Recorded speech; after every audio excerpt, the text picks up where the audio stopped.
First name Fred, middle initial D, last name Fields, Fields.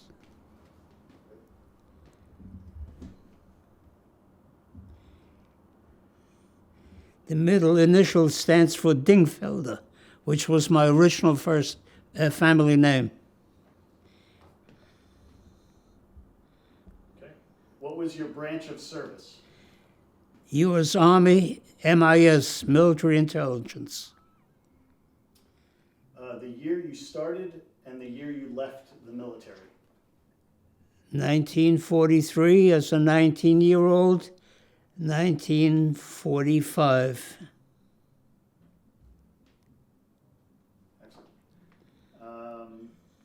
And then your final rank. Your final rank in the military. T5, which is a stretch, one spot below corporal. In other words, Tech 5, I presume. Very good.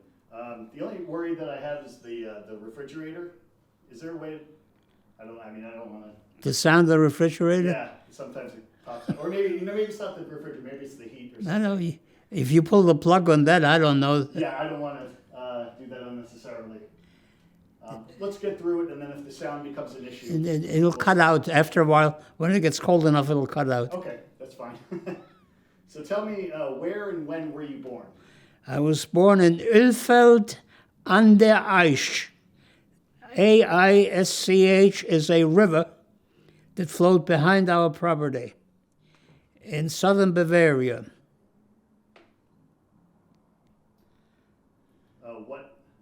What year was this?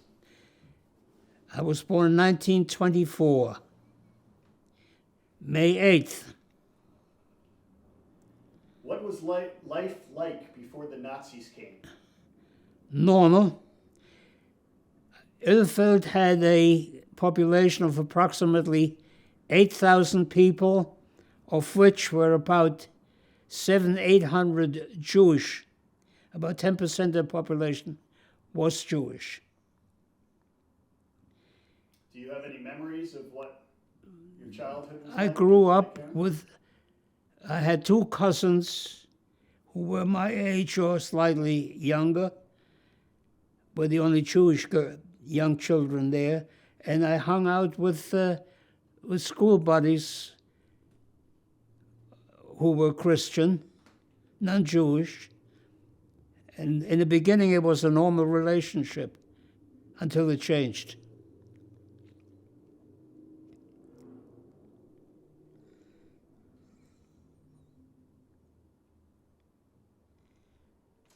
Very good.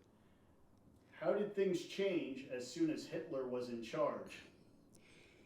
We didn't think there would be much of a change in the beginning, and we were wrong. Because once he got his claws into the government, he turned it into a dictatorship when normal government agencies stopped being in existence. It was under his fist, or whatever you want to call it, how the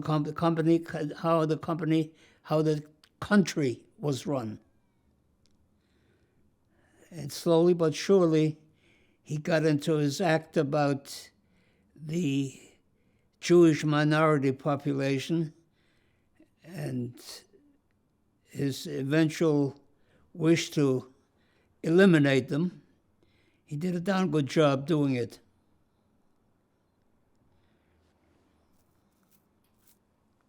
Do you have anything to add about what life was like?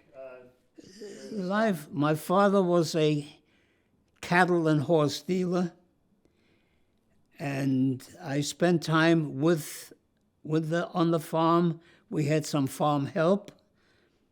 I'd be sitting on a horse as a 4-year-old, with my father holding onto my leg, and I grew up. I had a tricycle. And the Jewish people, as a rule, got together like on a Friday afternoon or Sunday, and they sat in front of our house, and they had a they discussed all the important things in life then. You know, how this cousin is doing, or how the government is mistreating us, or whatever. So it was all part of the growing up until 1935. It's when they started the brown shirts started a riot in front of our house with the usual invectives like Judenraus, which means Jews out, etc. And I led my parents through our backyard. We had a garden, vegetable garden, and a gated near the river, Raish. And my father took us then on a path along the river to a farmer who was one of his clients, I guess, and he was nice enough to put us up for the night. And after that, my parents became like itinerant. They go traveling all through Germany, Regensburg, Munich, you name it, trying to find a place to build a nest again. In other words, to settle in. We couldn't go back to Ilfeld. And they traveled, and while they did, they placed me with a cousin of my mother's in Fürth, which is near Nuremberg. And I stayed with them, and as an 8th grader, I was sent to the Jüdische, the German, let me put it in Jewish orphan school. And as an 8th grader there, I had like 1.5 semesters until my parents finally found a location in Bamberg. Took an apartment on 27 Schützenstraße in Bamberg. And then I joined them, and we lived there until Kristallnacht, when Hitler destroyed all the German properties, including the huge synagogue, which was like a block and a half from where we lived, burned it to the ground. It was a magnificent statue. In fact, I had some lessons there. You couldn't go to the German schools anymore, so they had a class of kindergartners to 8th graders, all in one little room, trying to be educated, which only lasted until they burned it down. And after that, I couldn't go to Germany, didn't allow middle school. So after my 8th grade, my father got me placed with a German baker. And for the better part of 3 years, I was apprenticed in the bakery. I had to sleep upstairs in like an attic room. And they woke us up like 11 in the morning, and we had to get down into the bakery and get everything ready so that the Vienna rolls and the Danish pastry, everything was ready to sell at 7 o'clock in the morning. So, in effect, by the 3rd year, they had stages of ability, and I was just under master bakery. I was 2nd pastry chef at age 16, age 15, 13, 14, 15. And Kristallnacht, they took my father and my uncle, bachelor uncle, and dragged them off to Dachau, to the concentration camp. This was October of 1938.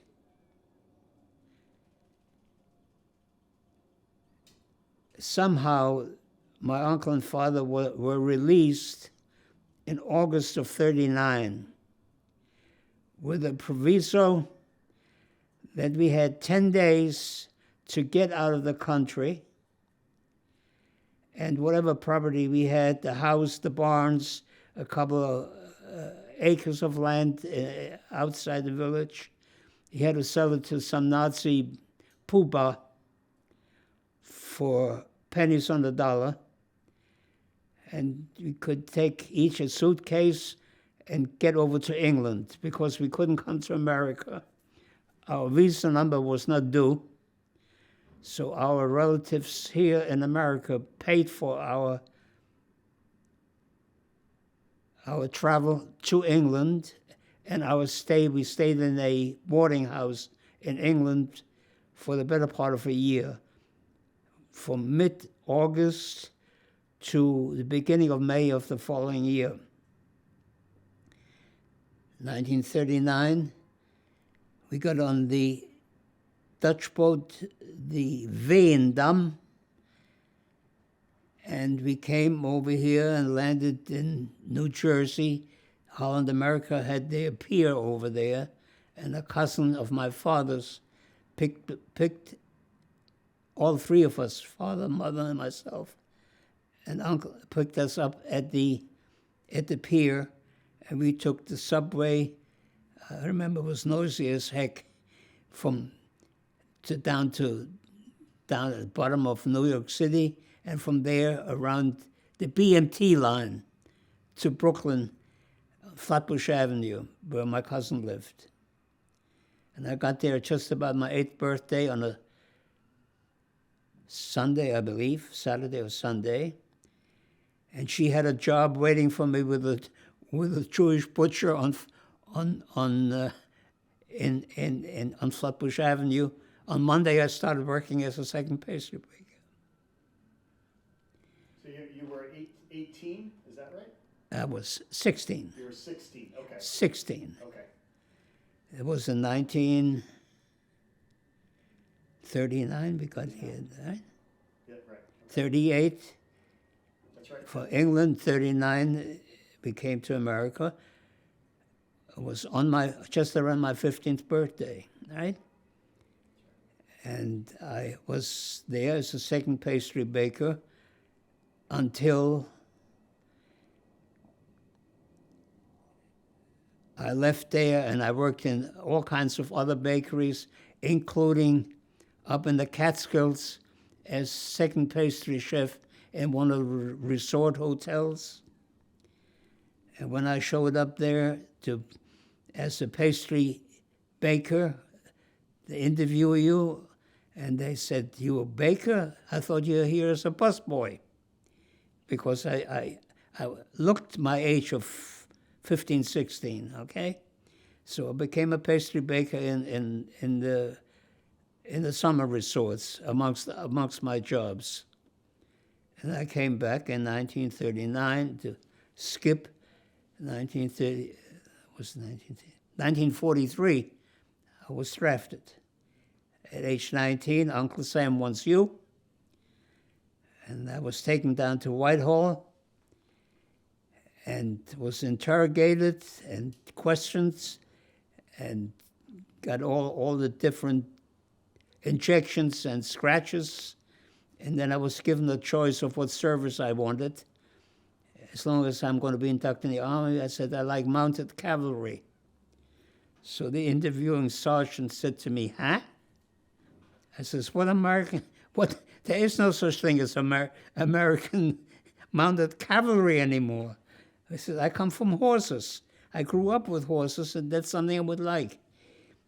I ended up in Camp Barkley, Texas, in Cooks and Baker School. I had the basic training there, what I think was about 8 weeks maybe. I was called into battalion headquarters early in the morning. The guy asked me a few questions, the officers there, and said, well, you're going to ship out tomorrow morning, so go to sleep and pack your duffel bag, ready to move out. They took me, and I believe there were 5 or 6 others from the camp, And they picked us up by a truck and it brought us to a railroad siding station, I don't remember. And we had a ride through St. Louis. We had a layover there because the river was too high. I don't remember with the railroad. Anyway, and we ended up somewhere which eventually turned into Camp Ritchie. It was Hagerstown, Maryland. There were a few other towns around there. And they picked us again up with a truck with the top down so we didn't know where we were coming or going, and drove us to Camp Ritchie through the gates. And we had our strong, powerful training for a couple of months, I guess. I can't pinpoint the time. And eventually said we were trained, and there was one fly in the ointment. A lot of us weren't citizens, and the Army had a rule that if you were a non-citizen, they could not send you overseas. So on a Sunday morning, they put us again on a truck, took us to a courthouse in Washington, D.C., woke up a judge, and told him that we had to be sworn in. I was in the country 3 years. It takes 5 years to become a citizen. And the officer who took us there said, by the way, before you get sworn in, I would suggest that you Americanize your names, because as my name was Siegfried Dingfelder. With that name, you could not go to Germany in case they catch you. You'd be a dead duck. And it says, make up your mind, change your name. So I had about 15, 20, 30 minutes, and I decided that the Siegfried became Fred, and the Dingfelder became Fields, like they were in the, so it became Fred D. Fields. And that's who I am to this point. So Siegfried Dingfelder has been gotten rid of. My dog tags were Americanized, the whole thing. I was always wondering, a lot of the people I served with had accent. Henry Kissinger, he could never deny that he came from Germany, with his R's and the P's and everything. By the way, speaking of Henry Kissinger, when I went to the Jewish orphan school, we were 8th grade students together. I have no proof of that. But being that he is exactly my age, I'm his age, and he was in the Weissenschule like I was, so of necessity we were in the same class. I have no proof, nor have I ever tried to contact him, because he's big time, and I'm only a little, like the German soldiers used to say, Ich bin nur ein kleiner Mann, I'm only a small man. I don't measure up to him. All true. So that's where I was. Yeah, you started saying the training was very intense. Can you explain what they wanted you to learn and why they wanted you to learn it? Well, it was to be trained as an interrogator. The ways you interrogate without pulling fingernails out of their hands and stuff, get the information by the Geneva Conventions, don't hurt anybody, not too much anyway, but get the information. We did a good job. By the way, the unit I was assigned to eventually, I was sent to cut back to to America from Camp Ritchie after the training, and after they made me a citizen.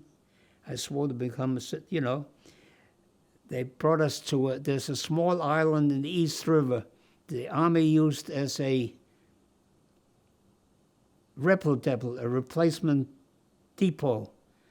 And they brought a whole bunch of us there. From there, they put us on a tugboat into the lower Hudson River, out into the bay. And there I was put on the British motor ship, the HMS Mataroa, who came from Argentina with frozen beef in the hold. And they put us there, and we ended up in a convoy. This I have to tell you, I have no proof of as many as 100 ships with some destroyer cover. The reason they did it that way is they spread it out so far that the German Jäger, which means hunter submarines, were out to get any ship that they could get, they could sink torpedo, you know. So, in effect, we never saw another ship all the way from New York to Southampton. That's how far they spread us out over the ocean to make us less of a target for the U-boats. And I ended up in Southampton. From there, I was shipped to a replacement depot in Chester, England, which is outside of Liverpool. And there I did the usual thing, basic training, KP duty, and all the boring stuff. So when I was in KP duty, I said to the officer there, I guess he was an officer, I looked in the pantry, and they had bags of flour and sugar and cans of lard and dehydrated eggs. They had so much stuff, canned pineapple. I said, I'm an ex-baker, you know, or a trained baker. Instead of doing all the silly Army training and KP, why don't you put me in the kitchen at night and I do some baking for the recruits, you know.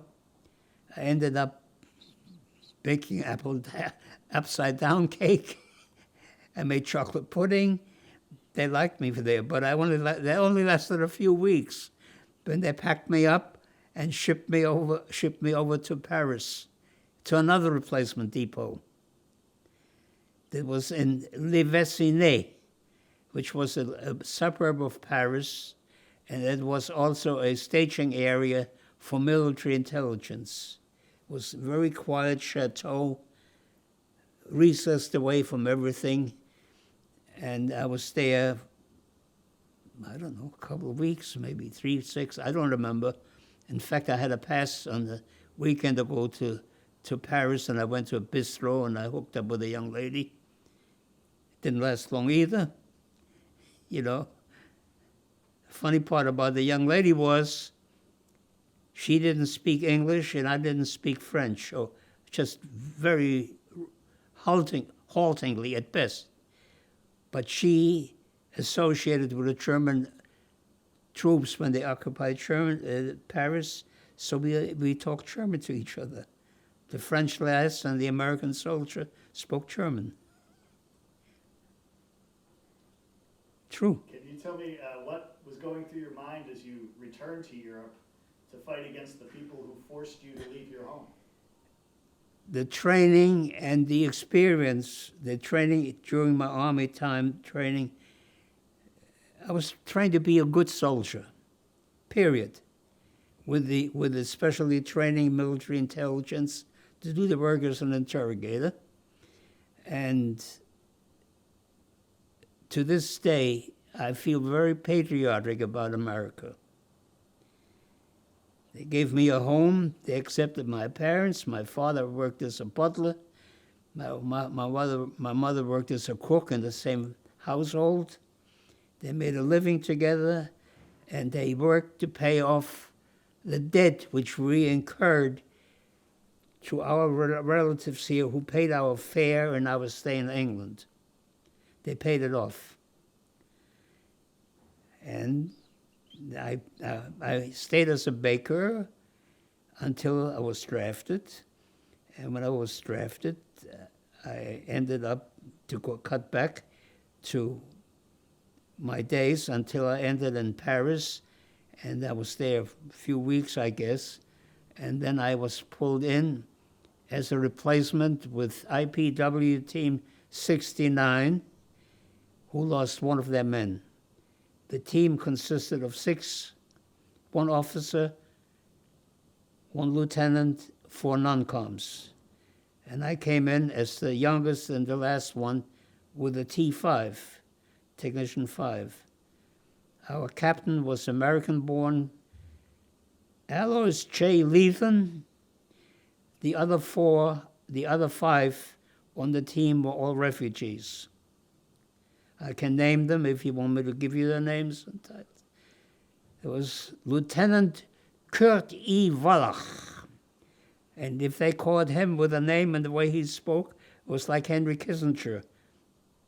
Kaput. Then we had Siggy Bornstein, Master Sergeant, Sergeant Wally Marks, Corporal Fred Reich, who was originally Austrian, and myself. And I served with them. I was assigned to them near the German border down near Metz, Strasbourg, in that area. And I started serving with IPW 69, which was part of 20th Corps under General Patton. And I served through with them, and the only had no actual real action other than the breakthrough at Remagen. When we were in Luxembourg at the time, our unit, we were with an elderly lady. I remember in her home, and we stayed there, and I got orders that one of the other men and we had to get on a jeep and patrol a ridge, a road high on a ridge, because there was a rumor going around the Germans would drop in parachutists.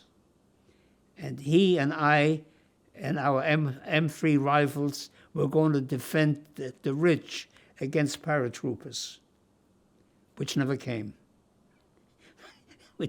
But that was the arrangement to protect our flank, so to speak.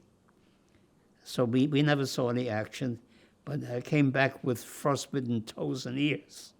It was awful with an open jeep. It was cold.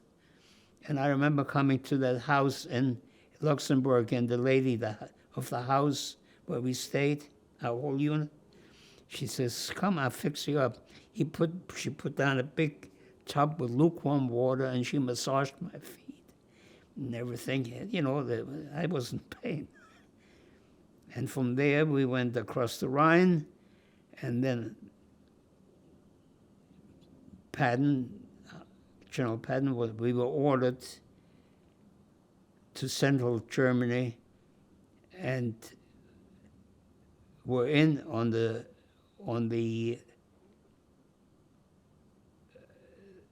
relief of Buchenwald, concentration camp Buchenwald. I came there, our unit came there actually the second day. The first day was one of our armored units, which was with 20th Cavalry, which went in there and liberated the camp, took over, got rid of the cadre there, the German soldiers, whatever. I don't exactly know. Although that, I know we were our unit actually was the first one in there after the armored division that went in. And we only stayed there a couple of days, and then we were ordered south. General Patton requested to go from central Germany, like Buchenwald, go straight for Berlin with an armored column. And our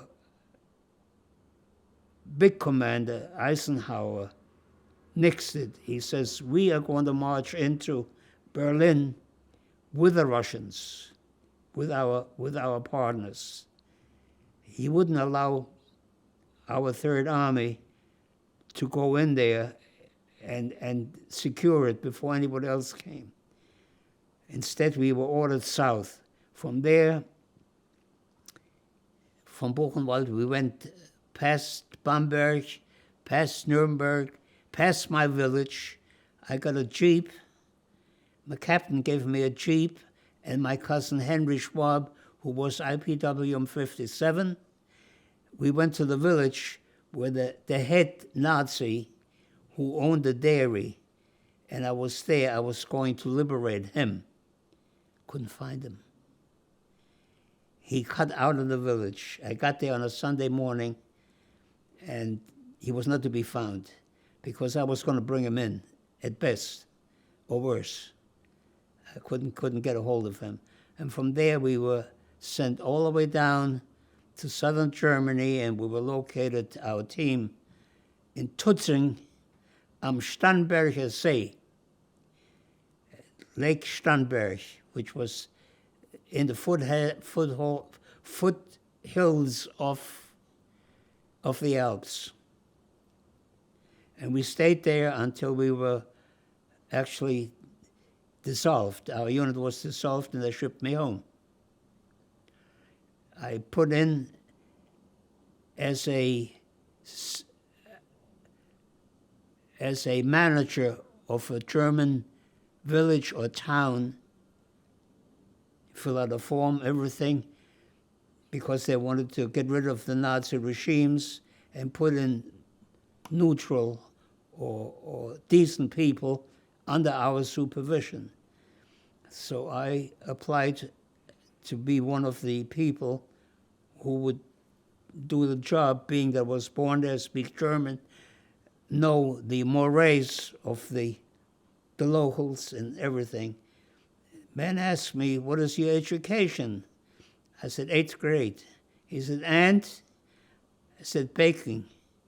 8th grade in baking. He says, you won't make it. We want a college graduate to be town city managers. Your education won't cover that.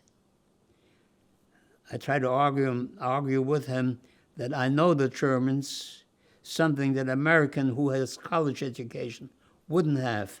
In fact, my captain was a great guy, by the way. He died young. He came out of German stock from Wisconsin.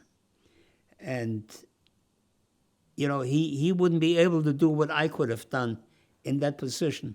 But neither here nor there, they sent us home. And that is the end of my service. I was mustered out. When I came home and the final physical, they found out I had a hernia.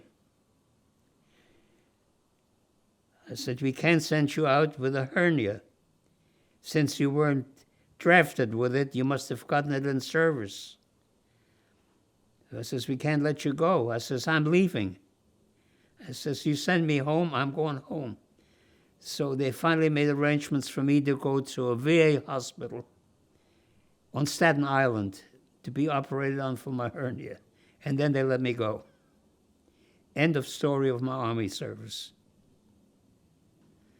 Oh, what I didn't tell you is when one of our men, that's the story about where we got decorated by the French, which you'll see pictures of. One of our men was Siggy Bornstein, the sergeant. He went into a German castle, and he found a bunch of Napoleonic standards and flags, which the Germans looted out of the Louvre, First World War, and stashed them in this German castle. And our man found it. We spoke to a French Commandant de l'Évasile, who was assigned to us from the French as a contact with the French government, American soldier, and he called into Paris or whatever, and he said, we have these flags, blah, blah, blah, blah. And out of that came that it was arrangement made for our unit to turn over the flags in the Louvre. And we were down near Munich, stationed near Munich, and we were ordered by Patton to report for duty at his plane, a DC-3. We had to get spit and polished in the shoes and everything, in the creases in the pants, with our dress uniforms, and we were inspected before we were allowed on the plane. We flew with Patton to Le Bourget, French airport. From there to Hotel Jean V, which is the finest hotel in Paris, which was taken over by the American Army. The generals, only officers stayed there. So when we got there, we were met at the desk, I presume, some master sergeant, and they assigned a room to Patton, right? And one to the lieutenant.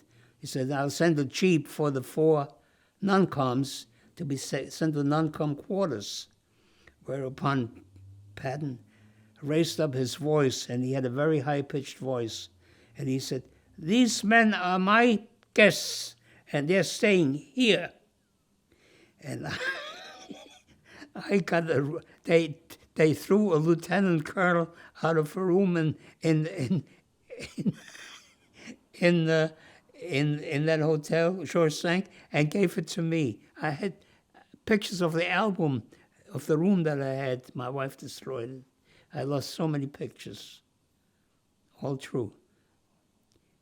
And then after that, we went back. This is, in other words, to connect in between us being shipped down to southern Germany, and the flags were discovered while we were in central Germany. You know, I sort of got the story a little bit not in correct order. I skipped and then cut back to it in order to complete it. Satisfactory so far? Yes, can you tell me what year was that? What month and year? 1943 to 45. When you visited Patton? With Patton was in 45. It was 45? just before we mustered out. You know, they took us. We had the ceremony in the Louvre. I got kissed on my cheek by a French general, First World War, General Gentilhomme. And the other general was there. Second World War was, what was his name? Forgot. I got the pictures there. You can take shots of that when you go along. That's fine. I mean, I have a lot more questions. So I mean, do you want some water or something? Are you okay to continue for now? I'm an old soldier. I might have to take a break there. Not now, but if I do, okay, please, yeah. You will be informed. We can stop at any time. Right. Okay. I'm just going to go back over just a few things because I think you covered a lot here. I'm going to start from the beginning. Sorry. Can you just? We're going to go way back to when the brown shirts were gathered outside of your home before you left. That is where our journey started. That's where your journey started. As displaced Jewish people, you know, like. You or whoever wrote the question says that you had like a feeling that you needed to leave and your father wanted to stay. Can you talk about that a little bit? My uncle, bachelor uncle, stayed. He said, whatever will happen. But my father and I was only, how old was I? 1935, 11 years old, 24. We decided, I don't know if I asked him to or if I pushed him or he decided we were going to get the heck out of there. And that's how we went through the back of the property, the vegetable garden, and the gate, an old little gate by the river and over to the German farmer for the night. You talked a bit about Kristallnacht. Is there anything else you remember particularly about that? Yeah, that two brown shirts with fixed bayonets on the rifles came, and I wasn't old enough. If I would have been 16 at the time, I would have ended up in a concentration camp too. I was only 14, so I was left, my mother and I, and my uncle and my father were taken to Dachau.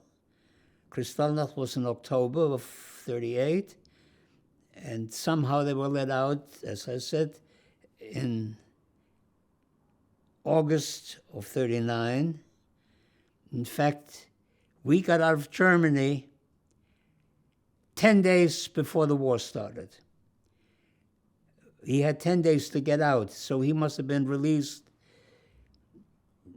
let me put dates on, August 15th, until get out, and we got out by the 25th.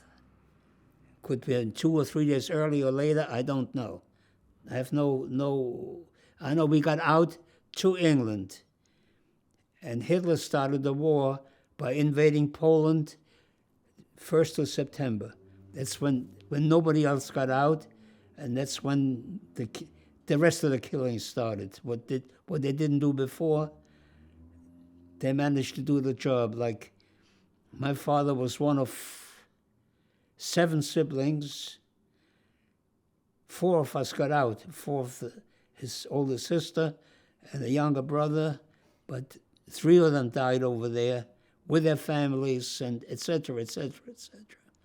My mother had a younger brother who came to our village in Ilfeld when Hitler took over with a communist flag, marched down the main street of Ilfeld,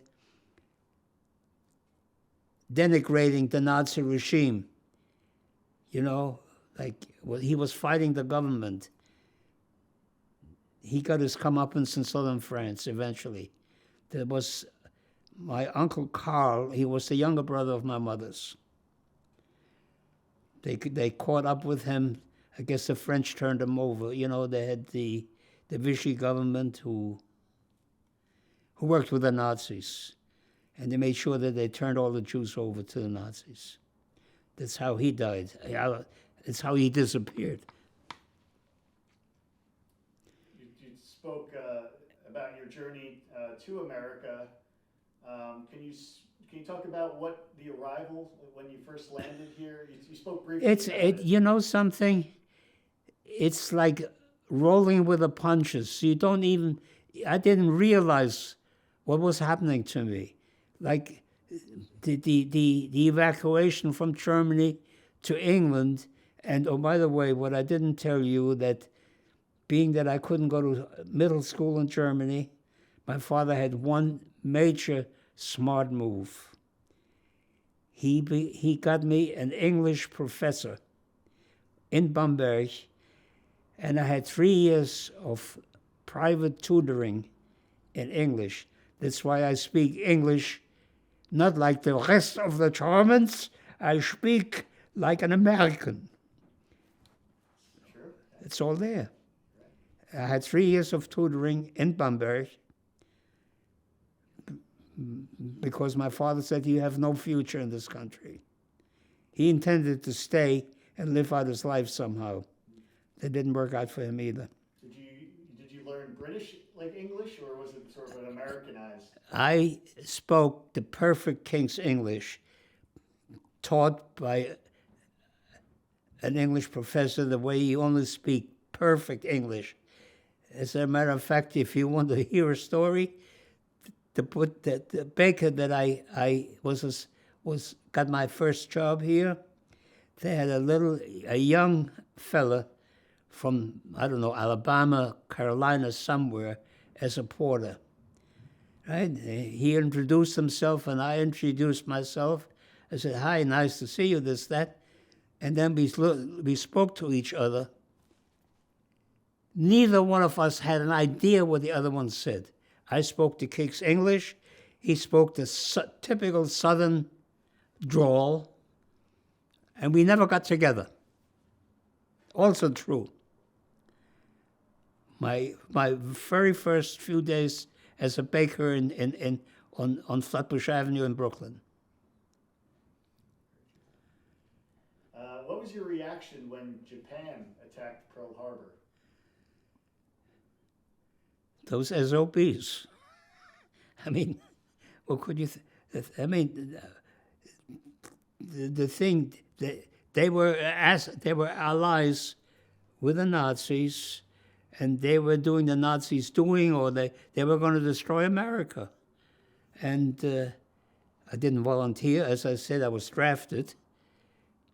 But I didn't mind. I don't know what my inner feelings were, but I'm glad I served. In retrospect, I am perfectly happy that I could serve.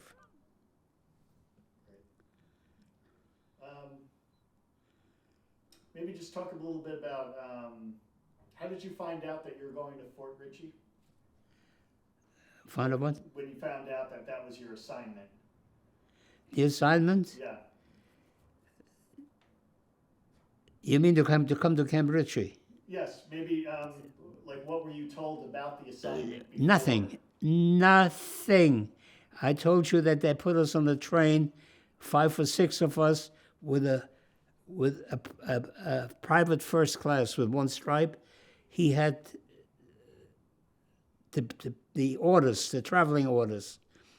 And when we got on the train outside of Texas, Abilene, Texas, we said to him, open up, let's see where we're going.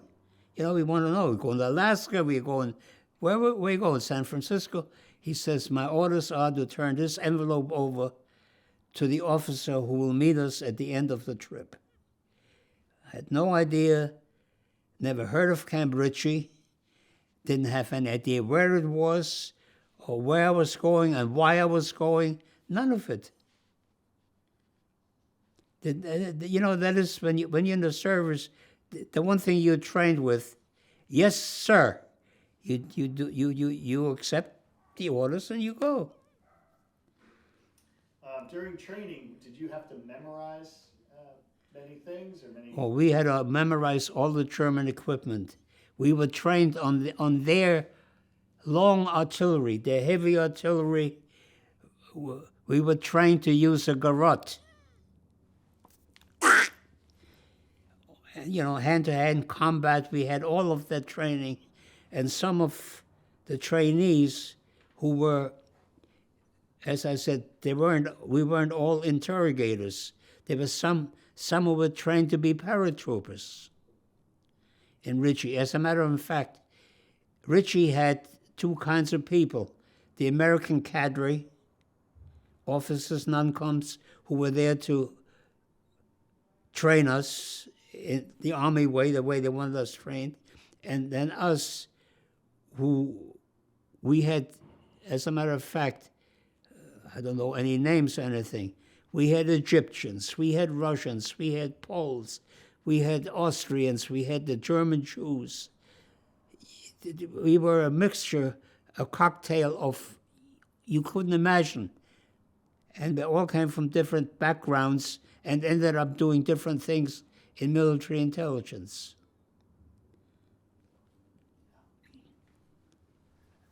Just hold on.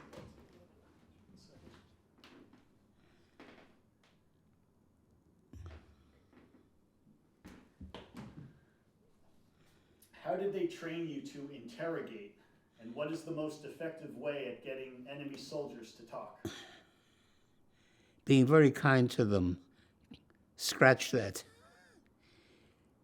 Yeah, you have them across a desk from me, wherever you are, or in a ditch somewhere, and you questions and you ask them questions, and they tell you the same thing that you were told. Give your rank, name, and serial number, and that's it. And none of them, the interrogated people, none of them knew anything going on, even if they did. And that was your job, you know, to say, listen, you don't talk, such and such, and, you know, we got to get the information. something that doesn't belong on the record, but we had a higher officer, like a captain in the army. It was an SS captain. And I didn't interrogate him, somebody else did. And he wouldn't break. And we had him dig a ditch in the backyard for his own grave. I says, you would keep digging and digging.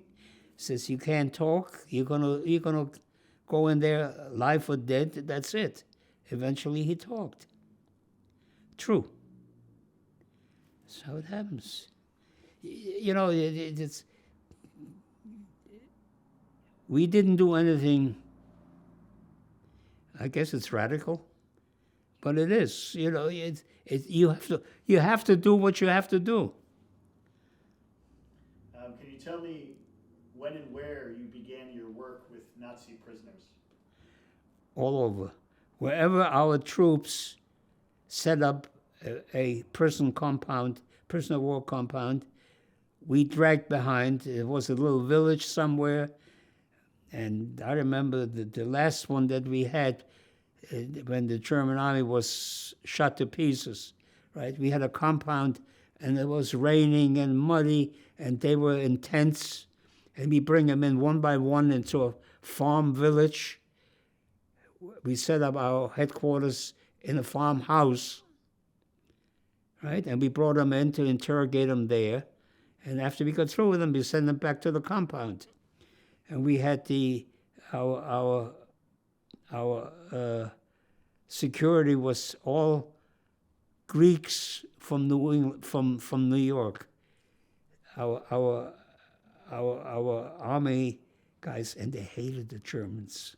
They hated them. They didn't treat them nice. You know how they put them together. That this battalion or company, whatever they were, I don't remember how many we had, but who were in charge of the security of keeping them in place, and they didn't treat them well. The prisoners of war, I know that, because what Germany did to Greece when they started the war, the atrocities that they pulled off in Greece, these Greek Americans brought to their job. True. That's incredible. Yeah. I haven't got it down in black and white, but it happened. Yeah. Do you remember that first moment though, that you had to What? go and interrogate prisoners? The interrogators, you had your training, and you used your. In case of this, you do that, and if that doesn't work, try that.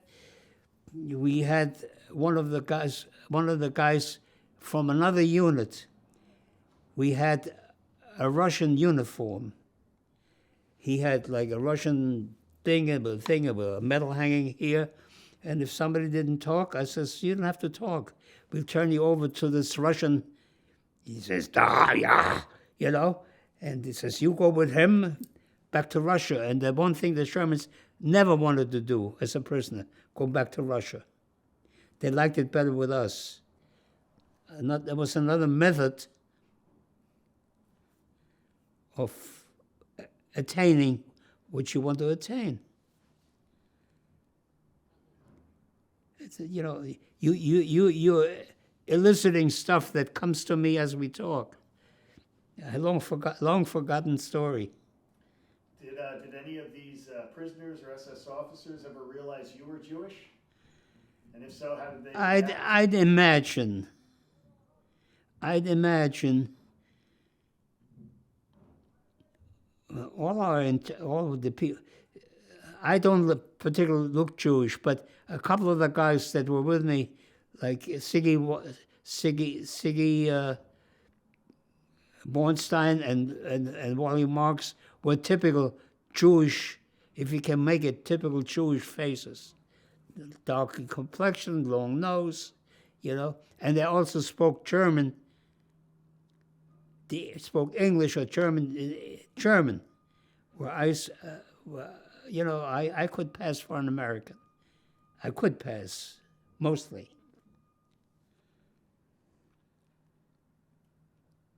So one of the questions here is you got valuable information out of them just before the Allies crossed the Rhine River at Remagen? Is that Remagen, the bridge, Remagen? the bridgehead. Can you That's tell what us what that, you learned? that's where the German army pulled everybody from the eastern front, Russia, from the south near Strasbourg. They pulled everything they had left up to that spot, trying to break through our lines, push us back into the channel, and do the last hurrah for the German government, for the homeland, whatever, fatherland. And they didn't succeed. They didn't have enough. We had more than they did. In fact, when we were worried about the breakthrough at Remagen, they brought in our, was it the 43rd Division, they were parachute division, American, to help defend the perimeter there. I wasn't there. I wasn't a frontline soldier. I heard one other thing about the breakthrough.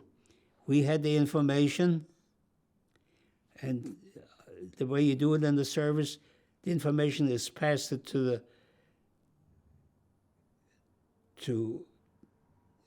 the command, battalion to regiment, blah, blah, up to Third Army. And Third Army informed First Army, who had our northern flank, Holland and Belgium, that what was coming from the Germans, said, we have our military intelligence has this information, and I want to give it to General, I forgot the general who had First Army, American general. If it comes back to me, I'll give him to you, but it slipped my mind. We sent a message up to him, and his answer back to, I found this out later, is back to American headquarters was, keep your information, we have our own intelligence. We don't need your help. That was First Army to Third Army. They thought they had all the intelligence that they needed or wanted, and keep your nose out of our business, so to speak. So how important was that information in having that successful crossing of the Rhine? All that is nebulous, it's vague as to, at the time, us knowing. I know the German army had disintegrated to, we laid pontoon bridges because the others were blown out or useless. And it was more of just full speed ahead.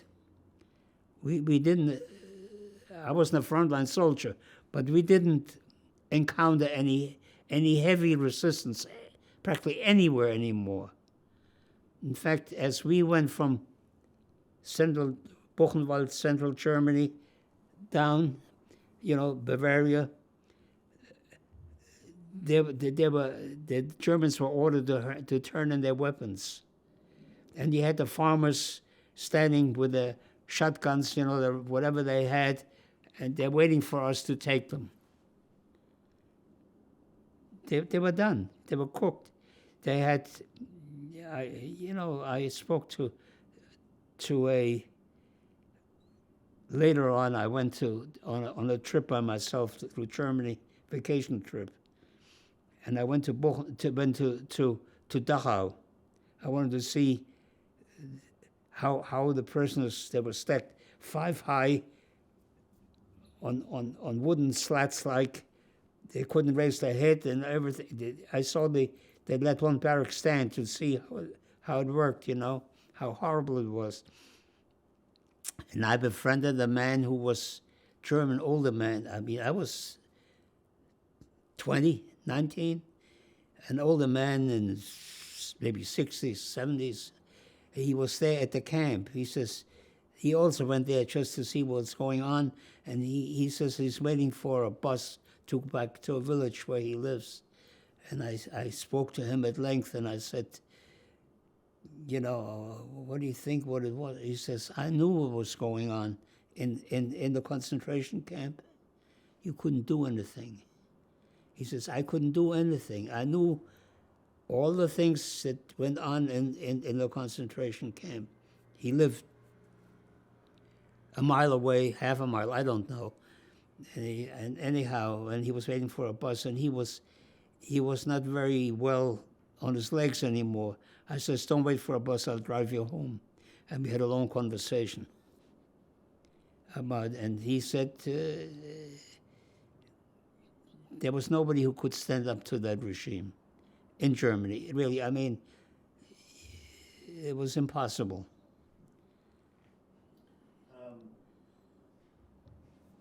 Can you tell us a little bit about, you mentioned Buchenwald, concentration camp. Can you talk about some of the horrific conditions that you witnessed when you... You know something? I personally never got into.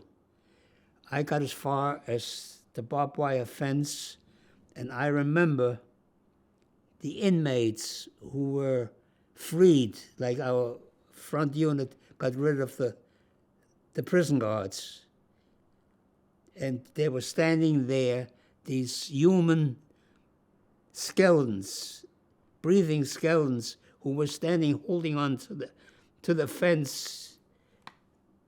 Well, we tried to communicate with them, and then you had the American Army bring in management, so to speak, of trying to secure and medically and physically tend to the inmates who were still alive.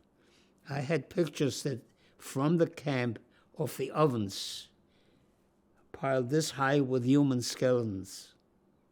I had pictures of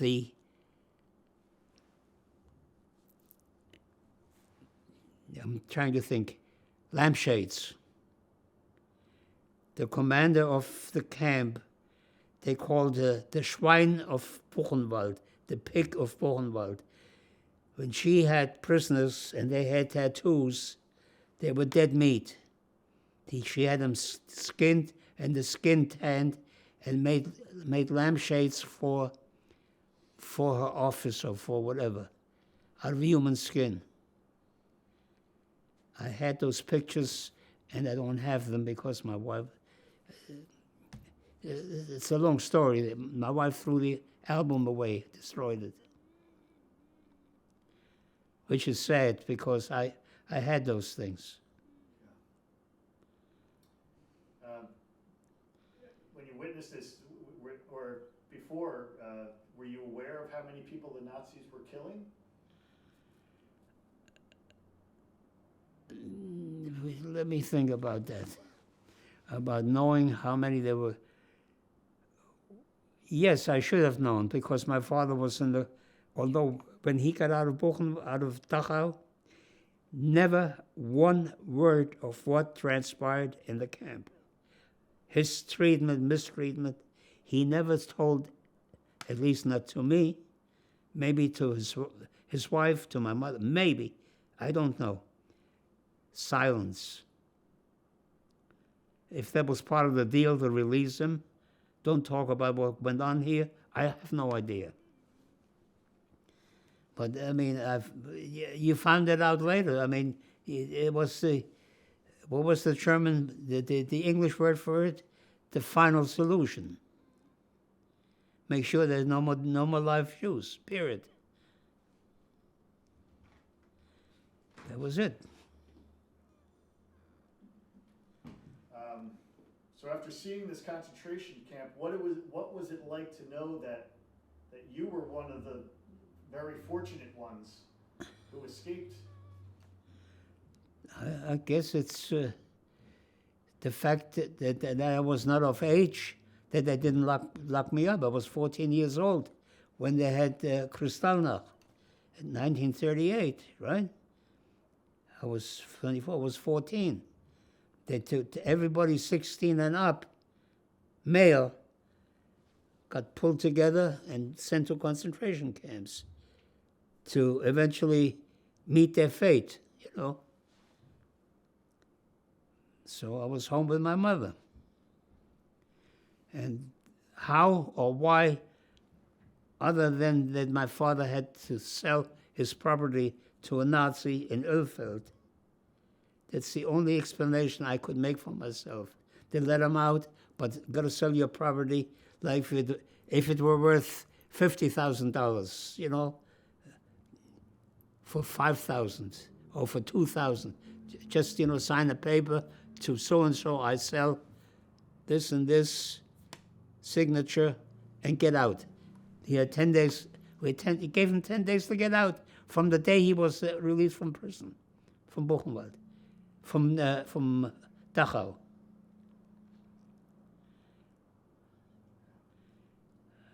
Can you speak about how many of your family members were lost in the Holocaust? If you had to put a number on that. I can't. Everybody who didn't make it out. Is that a fair statement? That's fine. It's everybody. Like, as far as your family? Well, My family, my aunt, who was a widow of a First World War Army colonel, right? She had 2 daughters. One came out. The one that I came a year before me or so, who I came to when she picked me up at the port to take me to live with her in Brooklyn. The other younger sister, her younger sister, was married, had a little boy, maybe 4 or 5 years old. That was that. I mean, that's whoever didn't make it out. If you want to give me a number, I had an unmarried aunt, Rika. It's vague. One was married to a rabbi, and I know they didn't make it.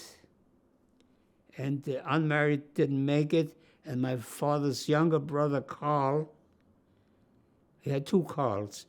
My father's younger brother didn't make it, and my mother's brother, who I told you was a communist, marching through Germany, they got him down in southern France. That Carl didn't make it either. It's whoever made it out, and that was it. Whoever was left behind, the eventual thing was starved to death, shot to death, burned to death, poisoned to death. I'm sure they got archives that would tell me if I had dug, you know, for the names of my relatives who I know didn't make it. What's the use? What's the use? If I found out how they got killed, would it make any difference?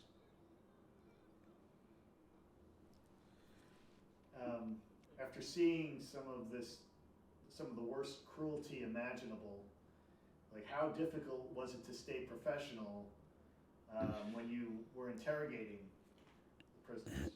It wasn't. I didn't find it very difficult. You were so trained, brainwashed, whatever you want to call it. We were just do the thing that you need to do. I mean, what I carried inside of me, the hatred, not necessarily. You get this zlob, let me use the word carefully, who's an infantryman who got caught at the end of the war or during the war and brought in, and you want to interrogate him. He didn't know much. And he didn't want to be the German soldier either. I mean, the fatherland, yeah. They call you, duty, you go. But they weren't, I would say, at a guess, 70-80% of the population was brainwashed to be, quote unquote, good Nazis. The ones who weren't convinced being good Nazis, that at least they could do is keep their mouth shut, or the best they could do. I can tell you a story about our village.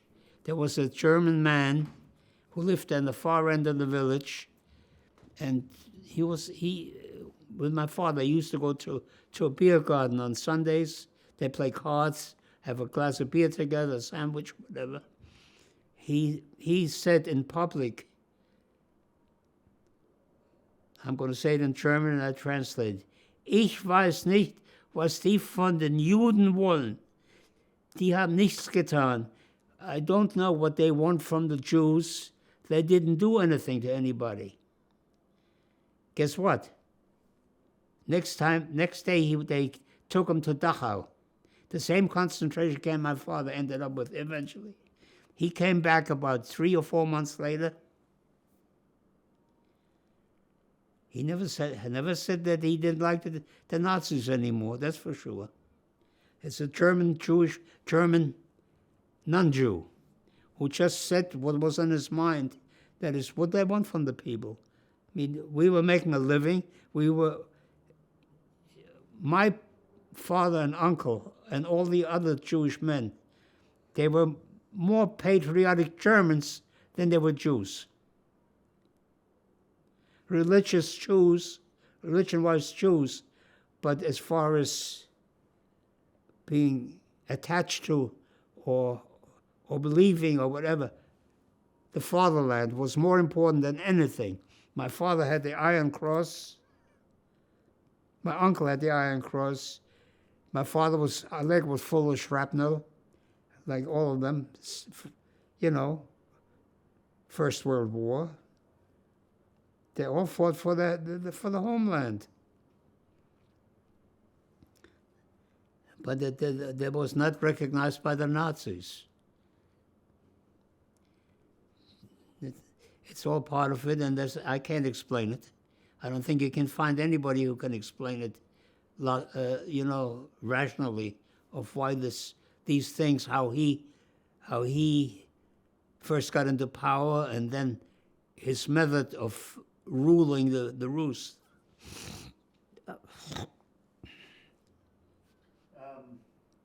When you got to visit your, you mentioned that you visited your hometown. Village. Your home village, yes. Village. Can you just tell us, because you talked about trying to track down somebody there. But the guy who was the brown shirt leader in the village. He was one of the biggest businessmen. He had a big dairy at the outskirts. As a matter of fact, as a child,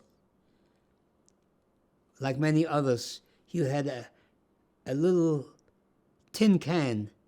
You went to the dairy and you bought a quart or whatever was milk. You'd go there and they have this huge vat and they dip it in and you walked home with your bucket of, that's a business transaction. I don't know how he got paid.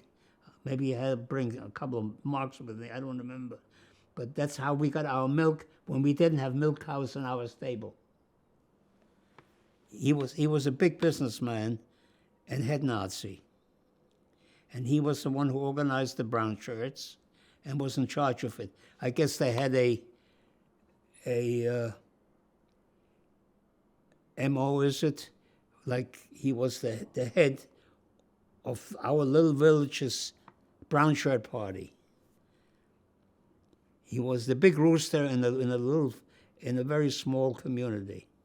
Can you tell us a little bit what it was like to go back to your hometown now, aside from? Listen. We left our unit outside near Bamberg or somewhere, and I told you my captain gave me permission with a jeep, and my cousin Henry Schwab, who served on IPW Team 57. We were 69, he was 57, and we were together under 20th Corps. Somehow, toward the end of the war, we were close together. We knew where we were. He came with me to my village for like a weekend vacation from Army duty. You know, we were both allowed to go, and they gave us a jeep to go and do it. And he came with me. he was he was riding shotgun for me, so to speak. There's another story that goes with that. We got there near Ulfeld. We got near Ulfeld on Saturday, late evening. I'm sorry, would you mind just starting that one more time? Just start that one more time. Say that again. On the way back to Ulfeld, we started Saturday, I don't know what time Saturday. Anyway, we couldn't make it to Ulfeld the same day. So I drove to an inn, a Wirtshaus in Höchstadt, which was like about 8 miles from where we lived. And my father used to stay there when he couldn't make it from a farmer back with the horse and wagon days. He couldn't make it back home. He would stay overnight in that inn. So I said to my cousin, I said, let's go to that brewery or whatever it was. It was a brewery and an inn. I said, let's stay overnight there and start out Sunday morning early. So we went there, and I put my heavy Anglicized German in there and asked the lady that greeted us, is it possible to put us up for the night and have a little something to eat in German? She says, yeah, natürlich. She put out scrambled eggs or something and washed, and we had a meal, and we had a place to sleep. And then, she asked me questions or something, I don't know in German. Says, all of a sudden she comes out, Ich kenn dich ja, I know you. I said, was ist los? What do you mean, you know me? She said to me, Du bist der Natzel sein Sohn. You are Natzel's son. Natzel was my father's nickname for Ignaz. And my father used to stay in that inn. And I look quite a bit like him. You see the picture here. And she recognized me as his son. I swore up and down to anything that I could remember wholly. I says, you're crazy, you're insane. But American, this, she says, you can say anything you want. I know who you are. And I didn't want anybody to know because I didn't want the message to go out that I was going back to Ulfeld, which was like 3 miles away, 2 miles, I don't remember.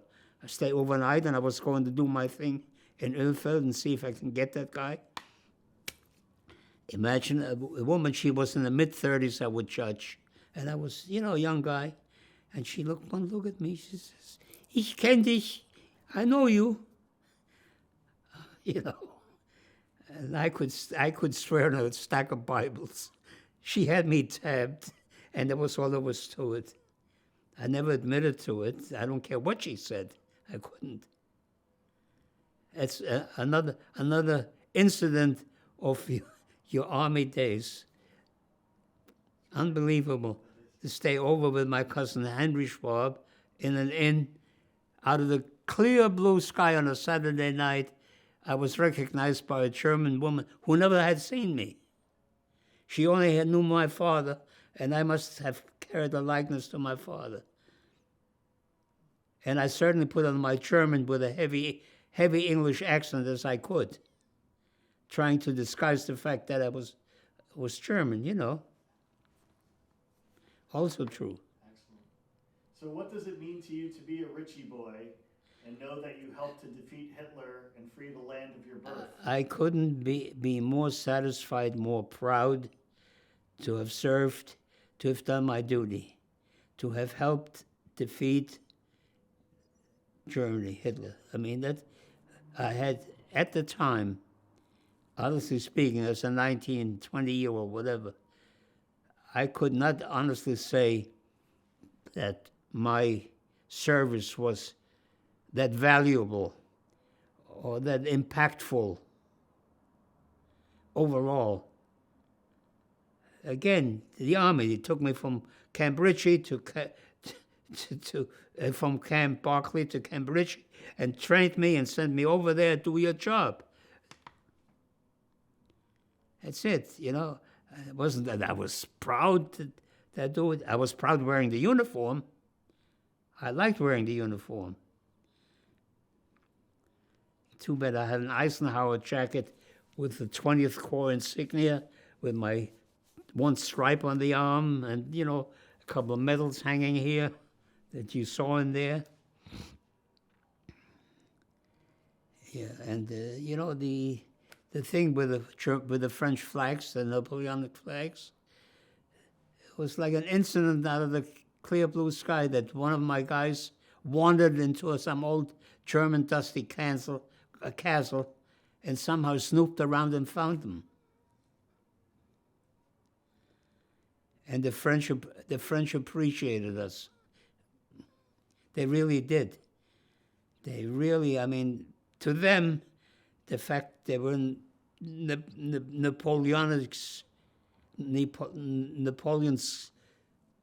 war memorial, and that it was stolen from by the Germans out of the Louvre, First World War, and got it back, was a big deal. To me, it wasn't such a big deal. I went along for the ride, truthfully. Well, this was fascinating. That's all the questions I have. Is there anything that you would like to add? No, I think we ran the story dry pretty well. Are you satisfied so far? I am. Yes, absolutely. Okay. Amazing. And I can vouch for every word I spoke. I'm sure. So what I'm going to do, just to wrap this up, we're just going to roll about 30 seconds of just the silence, so we can. We use we call it room tone. So we use it. Yeah, you want to see some of the. I will in a second. I'm just going to roll, Yeah. and then we're going to cut, and then Okay. I'll start to look at the memorabilia. All right. Grab a couple of photos here. What little I have to show you, I will show you.